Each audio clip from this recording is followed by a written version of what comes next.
It is so great to be with you guys tonight. I mean, happy Taco Tuesday. So let's start there. You guys doing okay with, did everyone get some tacos? It's very important. Yeah, okay, I think there's some more coming. Matt's going to be taking care of you. Yes. Sure. Let's do that. I hope I have enough battery power. Lots of secrets. Okay. Speaking of secrets, you guys, I believe that the secrets to transforming your business and even your life and even changing the world are found in the search for the perfect taco. So if you're looking to create competitive advantage in your business, if you're looking to differentiate yourself from your competitors, if you're looking to, if you have aspirations or dreams about changing the world, leaving a lasting legacy, the secrets to all that, believe it or not, can be found in the search for the perfect taco, can be found in this amazing taco experience. So I'll tell you what this is all about for me. Let's take a look at, you guys know Roald Dahl. He wrote Charlie and the Chocolate Factory. This is what he said: the greatest secrets are always hidden in the most unlikely places. Who would have thought that as you're eating your taco, that you're going to find out the way to transform your business, regardless of whether you're running a SaaS company, a churro business, or anything else. Like, this is, these are what some of the, where you can find some of the secrets. You guys know about IDEO. They're like the global juggernaut in human-centered design. They said this: one of the best ways to get inspiration is to look outside your context. So that's what we're doing tonight. We're going to look outside your context of whatever business you're involved in. Actually, I'd love to find out a little bit about the types of businesses that you're involved in. I'm guessing that the majority of people are involved in tech somehow. All those involved in tech, please raise your hand. Okay. What about some professional services, consulting? We've got several of you doing that, professional services, some really great professional services, awesome businesses going on here, which, by the way, I have personally loved working with the Savvy team. It's been an awesome experience. They've been working on some of our legal as well. So from a startup perspective, they take out all of the hassle of working with lawyers and all of the pain that is involved sometimes with all of that. And it's been amazing to work with them and to really talk through and dig deep into how to leverage the power of positive brand experience to help them continue to thrive. So here we are, looking outside of our context here. So you may or may not know this about me, but I am crazy obsessed with tacos. Like, I've led taco tours to Mexico City for about 20 years. I've taken hundreds of people. I'm on this nonstop worldwide search for the perfect taco. We were just in Japan a couple of weeks ago, and I was like tracking down the best tacos in Japan. And for the record, not too bad, not too bad. There were a couple places that I was actually quite impressed with. I actually, for me, I have a taco Instagram account. For me, Monday is Taco Tuesday Eve. And I sometimes wonder if there's a taco out there dreaming of me too. This is how crazy I am about tacos. So basically, we all should be living life like it's Taco Tuesday every day, right? Every day's Taco Tuesday. I want to tell you where this all stems from, or one of the things that just highlights and punctuates for me what I can learn and what we all can learn on this very delicious search for the perfect taco, right? So go with me to East LA. Who's been to East LA? Anyone spent some good amount? Oh, nice. All right. Yeah, East Side. Well, I'm glad you guys are here. You made it out. That's great. But we can go back because it's really amazing. This is one of my favorite taco trucks in East LA. It's called El Pecas. It's right on the intersection of where the 5, the 10, and the 60 freeways meet. Up above, there's a obscure car wash, and El Pecas is there. I went there a couple of years ago, and unfortunately, I hadn't been there in about 6 months, which is a tragedy in and of itself. And I walked up to this counter right here, or this window right here, and Ernesto greets me. He's like, Scott, how you been? Where have you been for the last 6 months? Do you want your tacos the way you always like them? Al pastor, extra crispy, with extra pineapple? And I'm like, why, yes, I do actually. Thank you very much. It was unbelievable. Who is this guy? Like, what do you guys notice? I mean, there was like a brief 30-second interaction that I had with Ernesto. What stands out to you about the experience that he created for me in that moment? What are your thoughts? Yeah, Alex. The fact that he remembered, everything that you liked. I mean, that he created a relationship with you just by knowing. Because, like, if I have somebody remember everything that I like and what I do, then I'm going to remember that person too. Totally. Remember what I liked, remember my name, right? What else stands out to you about that experience? Ernesto, what else did he do that was like pretty awesome and simple? Knew my name. Isn't our name gold to us? We hear it. I mean, it could be like this crowded terminal at the airport and so much noise going on, and someone says they call our name over there. We're like, what? Huh? Right? So he remembered my name, knew my name. Our name's gold. And you said the last time he knew, like, the time frame, right? And the amazing thing about Ernesto is that he wasn't the owner. You would maybe expect that from someone that was the owner, but he wasn't the owner. So what does that tell you about the type of internal culture going on at Tacos El Pecas? Customer obsessed. What do you mean by that, Andrea? Well, hopefully all of their employees have the same mentality and the same culture of putting the customers first. And that's. And they obviously hire to that, right? And they're bringing on people on board that's so important to them. They want everyone to. That's the expectation, right? On the experience that they're creating. So. How did that interaction make me feel as a customer? Loyal? What else? Valued. Part of the company, special, right? I felt kind of like a VIP. I mean, this dude like knew my name. He knew what I ordered. I was like Norm on Cheers, right? Like everybody wants to go where they know your name. They know exactly what you're. I know that dates me, the Cheers reference.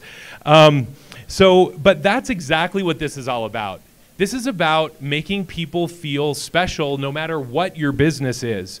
And it's those simple principles that turn a transaction into an interaction, and specifically the reason why I believe that businesses can change the world.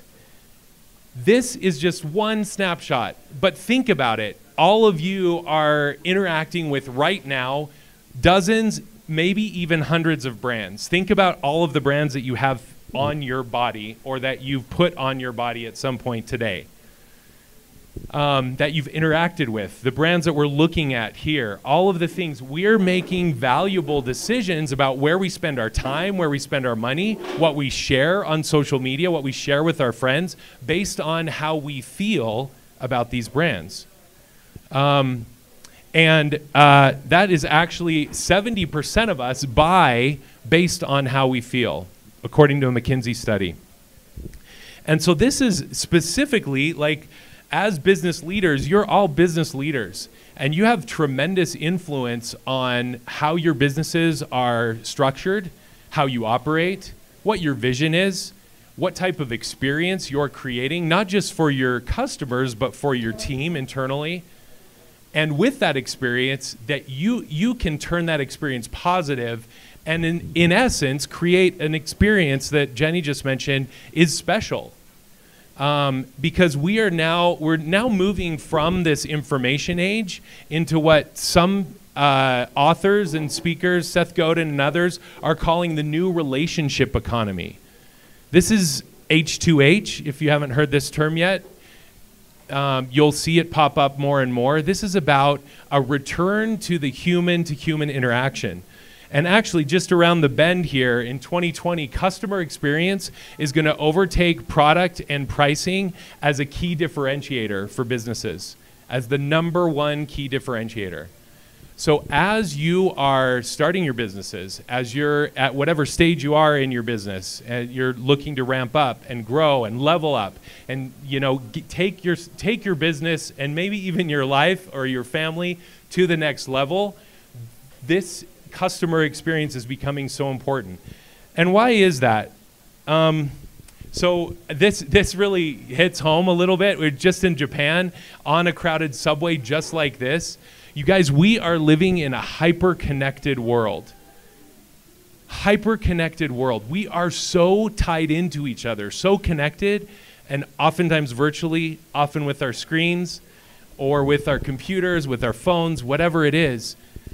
And yet, as a society, we're suffering from the very high rates of depression, of suicide. We don't feel special, like Jenny just said. We don't feel special. Business has become purely transactional. And so for me, this is about a return of of humanity to the business, and not just making what is now a transaction, but turning it into an interaction. Anyone been to Nepal? Anyone here? In Nepal, they live the mentality of namaste. You guys have, maybe some of you have done yoga. You say namaste there. Namaste means the divine in me recognizes the divine in you. This is very real when you're in Nepal. In Mexico, sometimes they'll say mi casa es su casa, right? And they live that. Like, that's really a thing. When I lived in Mexico for a while, someone was like, I like your tie. You're like expected to give them your tie because that's what you do, right? I've done some humanitarian work in Guatemala with the amazing Mayan Kekchi people. They say a phrase that's reframed my mindset. Instead of asking, how are you doing every day, like just normal, how you doing, what's up? They say, masalachol, which means, are you happy in your heart? Are you happy in your heart? And so this is what this is all about to me. This is all about returning that like happiness in your heart and the influence that each one of us have as business leaders to make a profound impact on our teams, families, on our customers, and on the world at large. So imagine a world where all of your team members are interacting like Ernesto did with me at the taco at El Pecas, right? Where we remember names, where we look people in the eye, where we smile.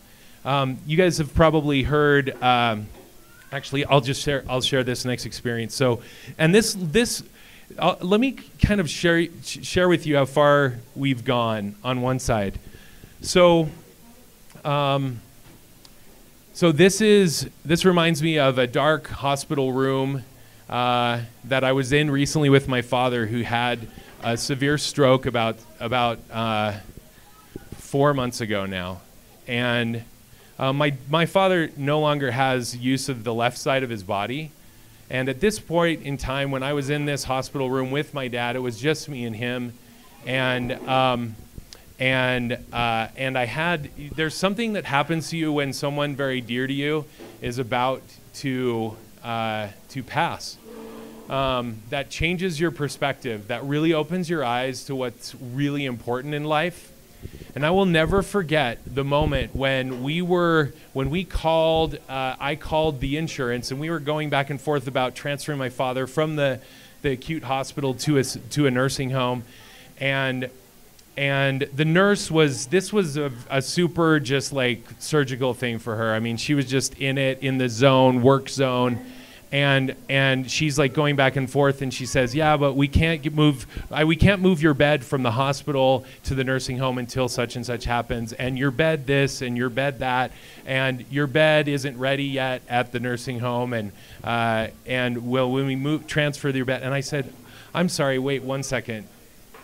When you're talking about your bed, are you talking about my dad? because my dad is a human being. He's a person that I love. I said, please do not ever refer to my dad as an inanimate object again. I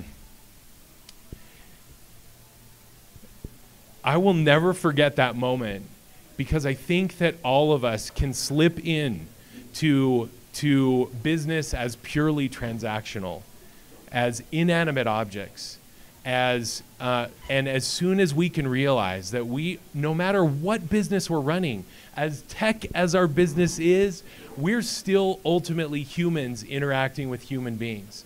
Let me give you another example that happened with us at San Diablo.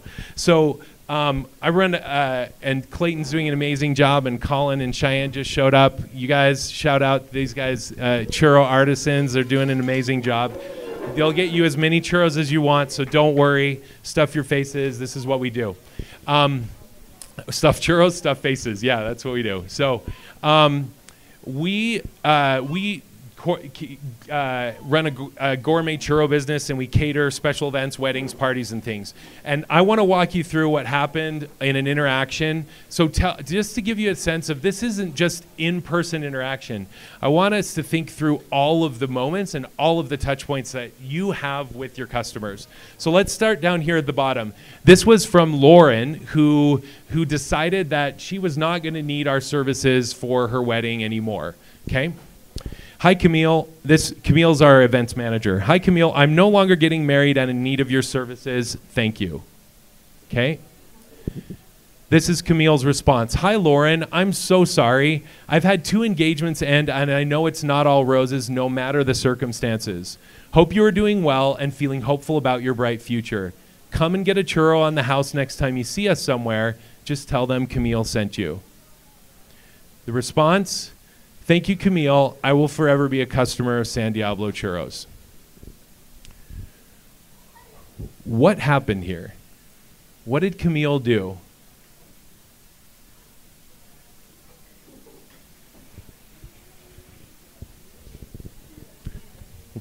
What's that? Oh, I just said, mic drop. That's a mic drop. That is amazing. Why? Because she went the extra mile, and not only, I don't know. It wasn't transactional. Yeah, it wasn't. It wasn't transactional. How did she turn it into an interaction? It became emotional, and she related to her emotions and not just the transaction of business. How much longer did that take to add a line or two instead of, someone says, we don't need your services anymore. We're like, okay, see ya, right? Instead, Camille, what does it tell you about Camille? She cares, right? Camille's thinking about Lauren. She's never even met Lauren in person, but she's thinking about her. Any other thoughts or impressions from this interaction? Do we have these types of interactions every day? All the time, right? Other thoughts? Yes. I like the fact that one of the things she brought up was, next time you come, it's going to be hard, especially after something hard like this. Oh, sorry. Oh, that's okay. Especially after something hard like this, somebody tells you hey, it's on us. For me, that would feel amazing. Oh wow, this person actually does care, and it's not just trying to get me to come back in to do another transaction. It's oh hey, it's on us. Yeah, it's powerful. And one of the things that I love about this this experience from Camille is that I've never told Camille to say this. I mean, we've set up our culture as such that our expectation is to create special experiences, to go above and beyond, to make people feel like VIPs. I haven't ever said, every time someone calls off their wedding and we're not doing their churros anymore at their wedding, please do this. That's never happened. I love that she took the initiative, and I love that she's someone that cares, and I love that we have her on her. She's moved on to something else. We love her, but we've had her on our team. For me, this is all about, again, that human-to-human interaction. Now, this all feels really feels really nice. Like our hearts swell, we get excited, that's touching, it moves us. But you guys, there are actual physical results from a business side that happens when we create these types of experiences. We can expect from any sort of positive customer experience or positive CX that customers will spend 140% more. Revenues will go up 15%, costs go down 20%, loyalty and happiness both skyrocket. These are according to all sorts of studies from the Harvard Business Review to McKinsey, Rosetta, etc. This is what we can expect when we go that little bit extra, dial it up a little bit, create an experience that actually connects human to human with people.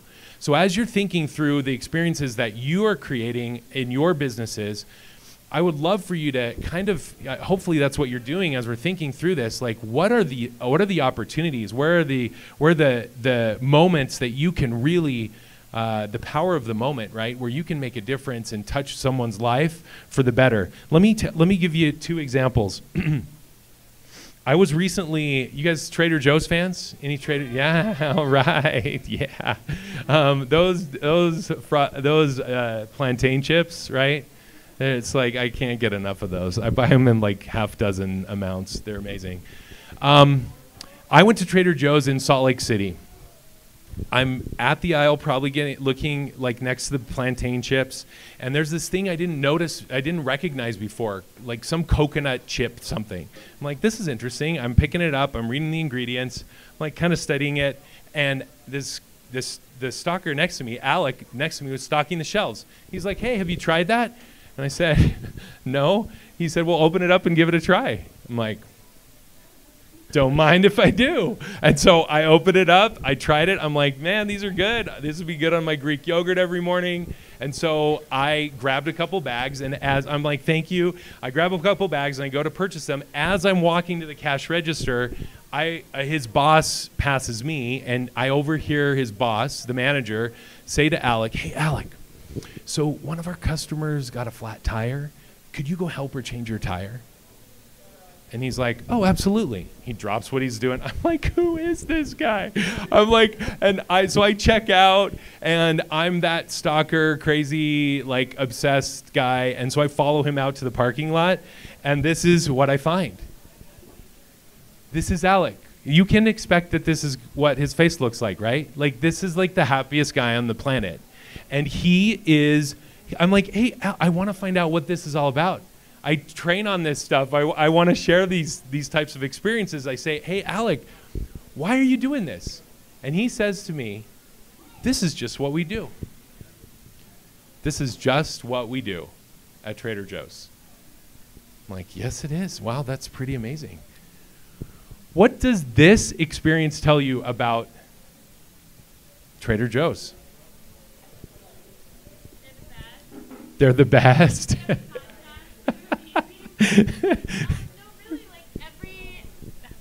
Thank you. I love the mic. Every Trader Joe's I've ever been in anywhere in the country is the same. Everyone has incredible energy. Everyone's working as a team. Like, you can tell it's infused in the culture, because I always feel like I've had similar experiences, like great conversations where they're like talking to me for a while about the product. Like, I mean, you should listen to the podcast, but it's amazing. Like, they literally infuse their people with this beautiful culture, and it effortlessly flows into the customer experience. I could go on for days, and I don't work for Trader Joe's. This comment is sponsored by, no, thank you. No, it's true. It is embedded into their DNA. And as you think about, you're like, what's embedded in our company's DNA? Like, what are the things that we're creating? Hopefully you're asking yourselves, like, what is embedded in our DNA? What are we doing? So I tell this experience. Many of you know Emily Smith. So I told this experience in another presentation. She comes up to me afterwards and says, you're never going to believe what happened to me at Trader Joe's. I'm like, okay, try me. And so she says, I was at Trader Joe's with my husband, and we were checking out, and the cashier says, how was your day? Pretty normal question we get all the time. and a question that you can expect someone would ask you at Trader Joe's. And she's like, what do we normally respond when someone says, how's your day? All right, great, fine, good, whatever. She's like, I was tempted to respond normally. And she said, actually, and so she said, I'm going to tell them what's really going on. And she said, well, actually, my husband and I bought a car. And the cashier reaches behind them, grabs a bouquet of flowers. Congratulations. Gives them a bouquet of flowers instantly. You talk about mic drop, right? I mean, that's like, whoa. You know that the CEO and C-suite in Monrovia, California are like doing cartwheels down the hall in their corporate offices because experiences like this are happening.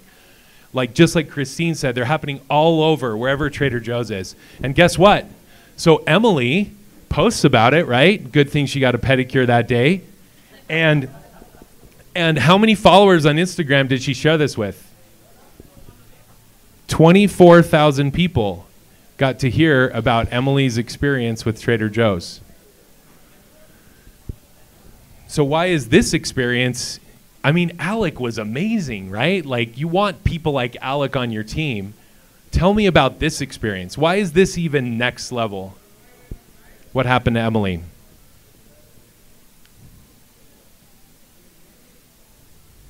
What do you think?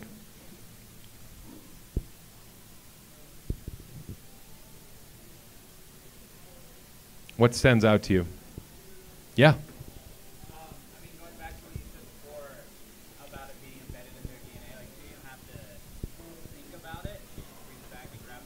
Right. Like, speaking of being a part of who they are. Yeah. I think that's that. No manager approval, right? Like, this person knew that they were empowered to make that decision to make someone feel special, right? Please, Tim. I think the real power of customer experience comes from when customer experience is marketing.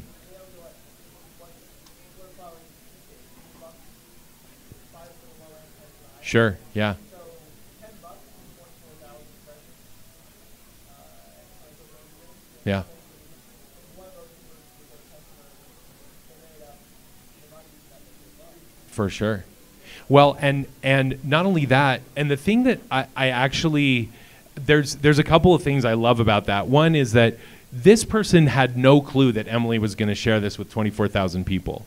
They were just doing the right thing. They were making people feel special, and that's the right thing. And then all of this right stuff happened as a result. Does this happen every time? They're going to give a bouquet of flowers. You, as a business leader, are you prepared to like give your people that authority? When we were running Surf Air, I was running a nursing home. We gave all of our team members at Surf Air. It was $50. At a nursing home, it was $25. No questions asked, to surprise and delight anyone at any time. Is that terrifying? If you have like 80 to 125 people on your team, that you're authorizing them to spend $50 at any time, yeah, it can be really terrifying. But if that's terrifying, then maybe you don't have the right people on your team. Maybe you're not trusting your people enough to do what's right to make your customers feel special. So as we get into this, I want to share this really quickly. Tell me if you fall into this category. Ryan Smith recently shared this at the Qualtrics X4. 80% of CEOs believe that they are creating a positive, that they're just nailing the customer experience. 80%. Are you one of them? 80%. When in reality, how many of their customers agree? 8. Why is this big disconnect happening? What's going on? Please. They're not listening, right? Please. Well, I think when you kind of take things to the next level as a CEO, you're not involved as much in the day-to-day. So it's hard for you to be as connected to the customer. But obviously, depending on the kind of CEO you are, you can make that part of your initiative to be talking with your customer service team, even if you aren't the one physically looking at it anymore. But yeah, I think a lot of that just being out of the day-to-day. Out of touch, right? Out of touch. Like you're so far removed. To me, please, Joshua. I think if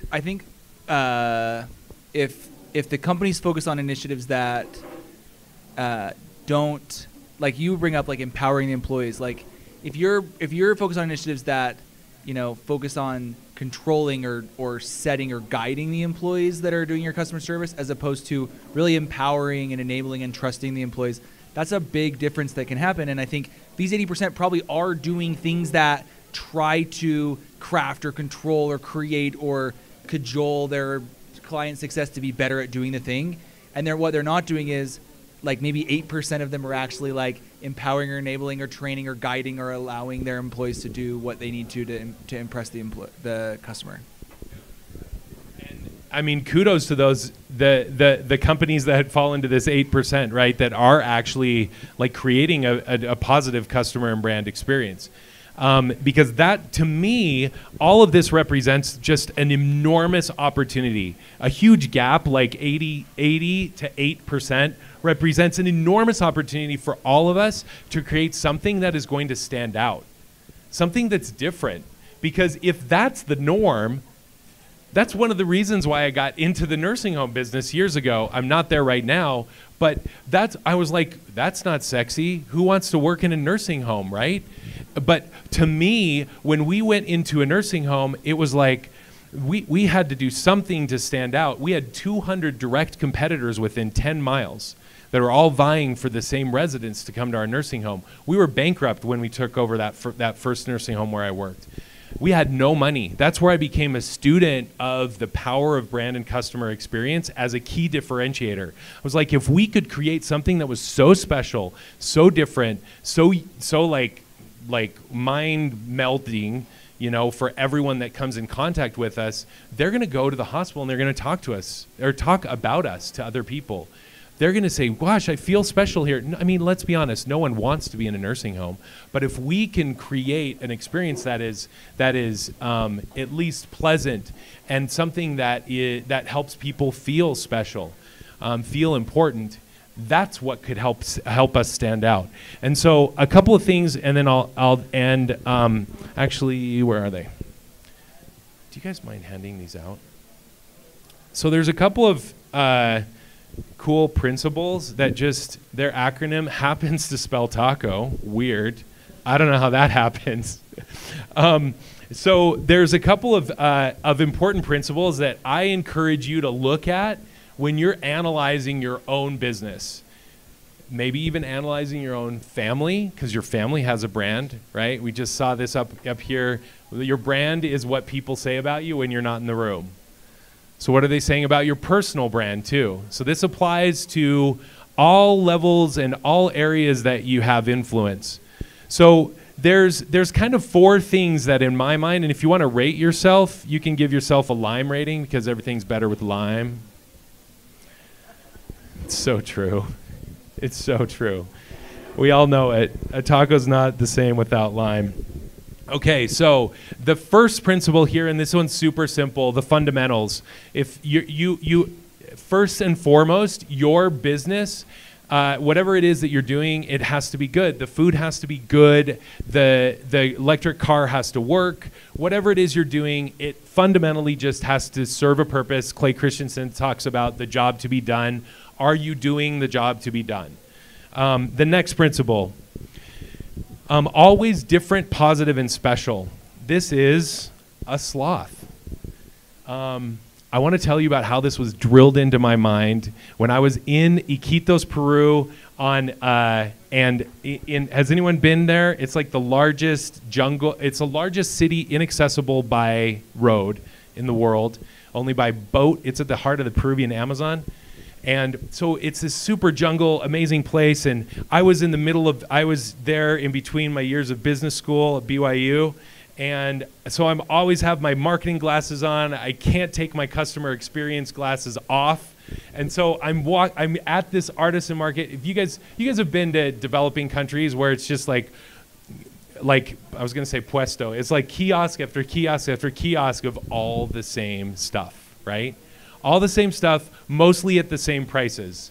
And so I'm walking through and I'm like, man, no, like, where's the person that's differentiating themselves from other people? Where am I going to decide to spend my money if it's this sea of sameness?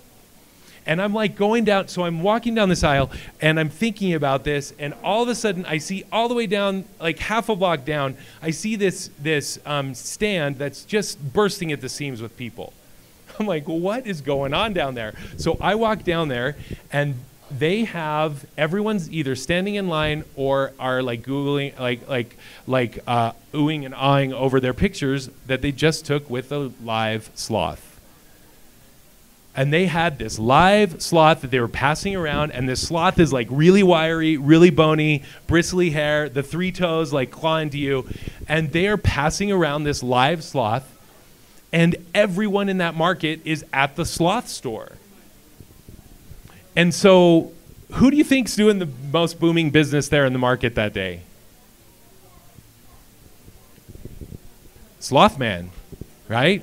I mean, I don't know his name, but I was like, it will forever be seared in my memory of the power of differentiation. He had figured out, I mean, who doesn't want to take a sloth selfie, right? And like hold a live sloth. And so it is so critical for us to be different, to be special. I ask you, what is your sloth factor? Your business, what is your business's sloth factor? What helps you stand out among what everyone else is doing in your space? Last 2 ones, really quick. Consistent commitment. Everyone at every level. We talked about the cashier at Trader Joe's and Alec at Trader Joe's and Ernesto at El Pecas. Everyone at every level has to be consistently committed to delivering on an exceptional brand experience. This is something that you, as a leader in your business, you can set that up. You can create that culture. You can create that understanding and define what is expected of you at every level. What is expected of your team?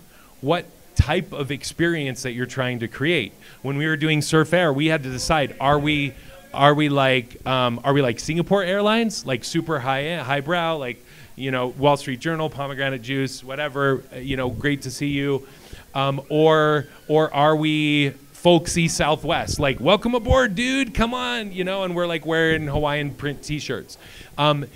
We had to decide where we fell in that, and we had to delineate what type of experience we were trying to create so that we could then empower all of our team. So consistent commitment. One thing I do want to say, the reason why I have, you're like, what, that video or image doesn't have anything to do with what he's talking about. So when I worked in a nursing home, the key, one of the most, the biggest source of complaints with the health department is unanswered call lights, right? The light that you hit that says, nurse, come help me. And they light up outside the door. So it was our commitment as an entire team. We're like, you do not pass a call light without answering it. And my business partner, Elizabeth, and I, she's an amazing nurse. We said, look, if you guys ever catch us passing a call light and not answering it, and I can't always do everything that they ask in the call light, and you don't want me to. I'm not certified as a clinician to do an IV or other things like that. You don't want me doing that, but I can go and get someone because it is all of our job to take care of our residents. And so we said, look, if you ever pass us passing a call light, if you ever find us passing a call light and not answering it, we need to give you $20 out of our pocket right now. And so you better believe that every single one of our team were like watching us and monitoring us. And I think sometimes they would hang out in a room and just hit a call light just to see if it was actually true that we would do it. And we never had to give up $20. It was really hard because sometimes you're in a hurry. But it was really important for us to send that message as leaders in the company that we are consistently committed to this. There was one moment when one of the residents left their, glad everyone's done eating, left their dentures on the tray and they were thrown away. So this is a big problem. When someone loses their dentures, I mean, it's like weeks, months, it's super expensive, it's such a pain, like to get the dentist come in, redenture, everything like that. I mean, it's crazy. And so I was like, it was after lunchtime, and I was noticing I was trying to get a hold of Elizabeth. I'm like, where is she? And one of the CNAs, she's like, well, so-and-so left the dentures on the tray, and they threw it out in the trash. And Elizabeth's out there looking for it. I'm like, what? So Elizabeth's like the First Lady of Guatemala. I mean, she's always like dressed to the nines. She's just like super professional and like amazing. And I walk out there to the dumpster, and Elizabeth in her heels is dumpster diving for these dentures, digging through 3 bags of trash. She found the dentures.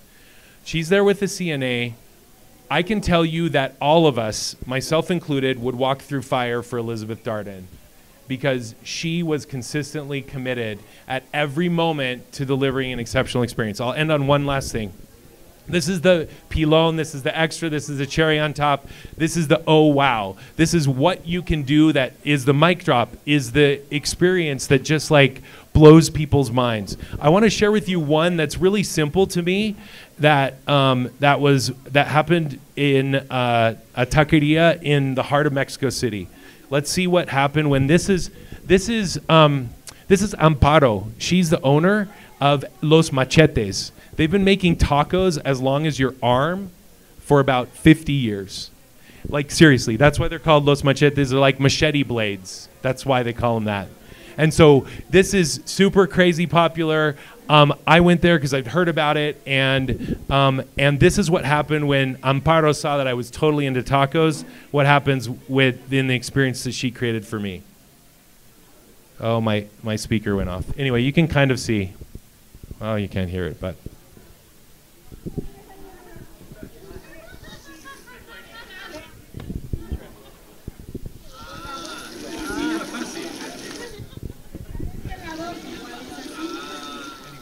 I was a pathetic taco maker, and they were teaching me how you can, if you heard the sound, you can hear their like laughing at me, at my lack of taco making skills. And they're like teaching me how to flip these. But what to me is super special about this is that they were inviting me behind the velvet rope, right? Like I was, again, this is like a VIP. I mean, and it's just at a taco stand, you guys. And I'm feeling like, this is awesome, right? That is the power of wow. When you take someone, you give someone a little bit extra. You do a little bit more to make something extraordinary and special and memorable for them, something that I'll never forget. So as you're looking at and analyzing your own brand and customer experience, look at your touch points. Look at every one of your touch points. Map out your customer journey. Take a look at where you're at with all of these elements. Are there things that you can do to improve your customer experience and take it to a new level?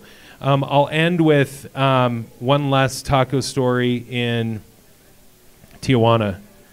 So I went to this is a place right by the racetrack in Tijuana, and I had this amazing first round of tacos, and I was going back for number 2, and the guy said, hey, do you want no, I told him, I said, look, can you made those tacos perfectly, you made them perfect for me, thank you. And I'm like, can you please make them exactly the way you did last time? And he said no. It's like, okay. He said, I'm gonna make them even better. And to me, that's what this is all about. Like, you as conscientious leaders, if you can create, you have brand experiences, your culture and your brand that you have established is happening, whether or not you are architecting it.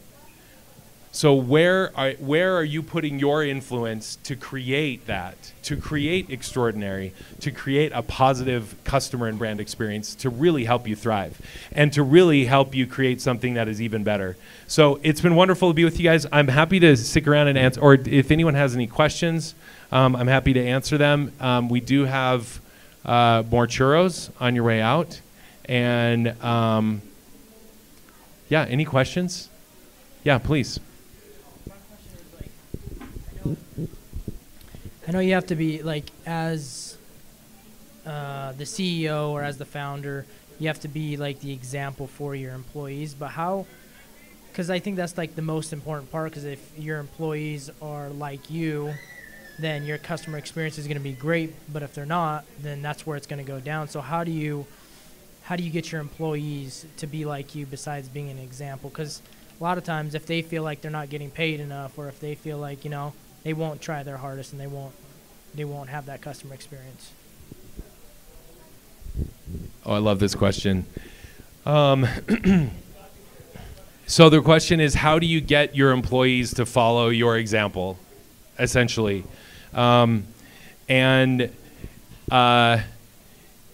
believe, and in the experience that I've seen in running like a couple of nursing homes and an airline and a churro business and other businesses that I've seen and consulted with, my experience is if you set up an internal culture that is very well defined, everyone understands what your mission, your vision, your values, what the expectations are in dealing with and working together, and the experience that you're looking to create, like you free them up to actually not just follow your example, but surprise you with how ridiculously awesome they are.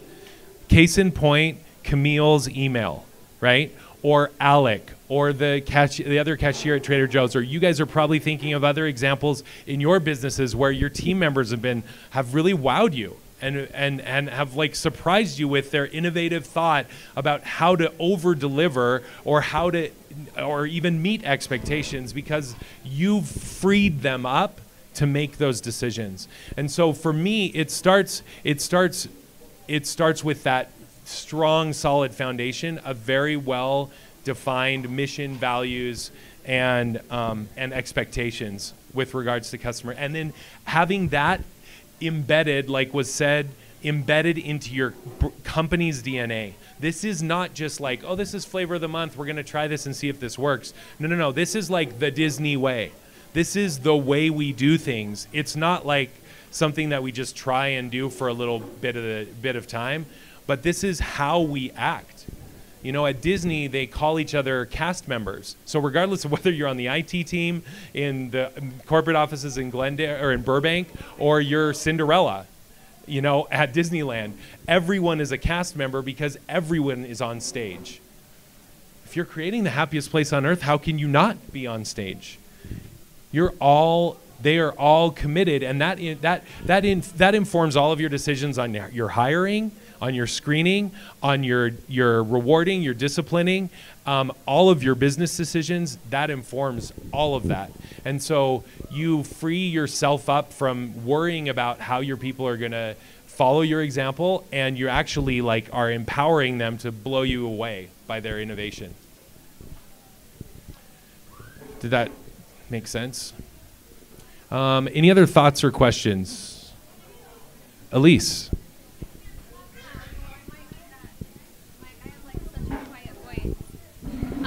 I think in connection to that question too, I think if you're treating, I'm not a CEO by the way, but I think if you're treating your employees also the way that you expect them to treat other people, the more likely too that they are going to follow through because they're being treated that way. And too, just in with some of the other examples expressed in these C's, I just think of the word connection, where people are seeking connection in this world, whether it's in their families or in business or whatever, they're gonna, wherever they can find it is what they're gonna hold on to.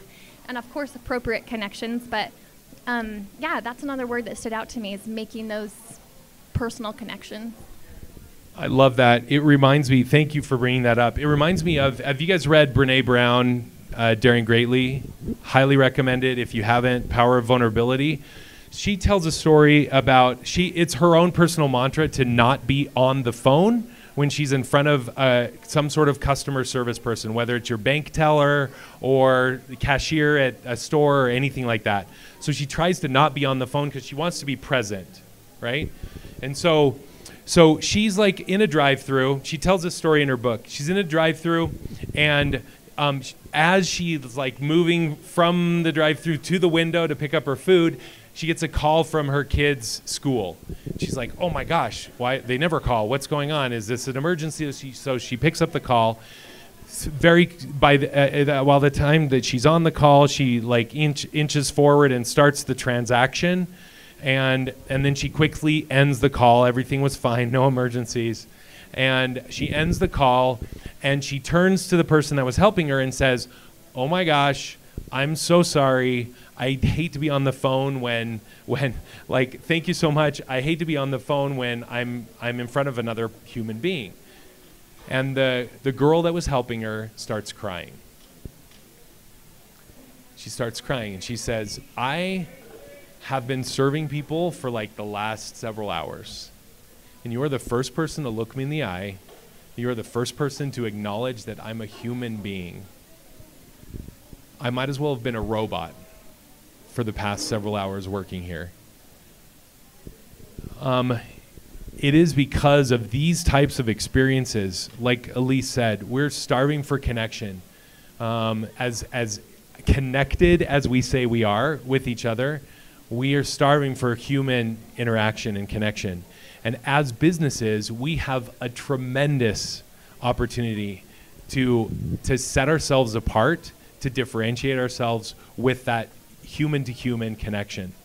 Thank you for bringing that up. Okay, any other, maybe one last question or thought or idea? Or people are like, just give me churros. I want churros. Okay, so thank you guys so much. We have, I'd love to stay in touch. Love to continue the conversation. Go to tacos, wherever you want. Always up for trying out a new place. So thank you guys so much. If you have any questions or comments or feedback, I'd love to hear it. And please get some more churros from Colin and Cheyenne on your way out.